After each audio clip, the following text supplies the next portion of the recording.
So, who is a qualified person? Are you a qualified person? Am I a qualified person? Well, the answer is a little bit complicated. Let's start with the definition that NFPA 70E and 70B give us for a qualified person.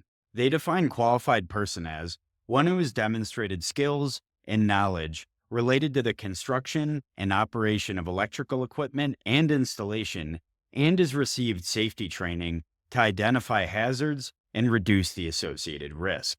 Both standards make clear that it's up to an employer to determine who is a qualified person to work on certain pieces of equipment and perform specific tasks. So, how does someone get to the point where they can be considered a qualified person?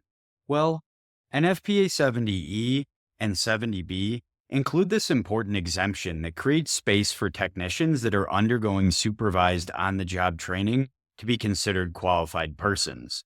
This would allow them to do things like enter the restricted approach boundary in order to be able to perform electrical testing and work on circuits that haven't been put into an electrically safe work condition. They state that a person who is undergoing on the job training for the purpose of obtaining the skills and knowledge to be considered a qualified person, and who in the course of such training demonstrates an ability to perform specific duties safely at his or her level of training, and who is under the direct supervision of a qualified person, shall be considered to be a qualified person for the performance of those specific duties.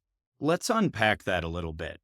Essentially, what it's saying is that the path to becoming a qualified person requires that you receive training, supervision, and competency validation that's specific to a particular piece of equipment or task.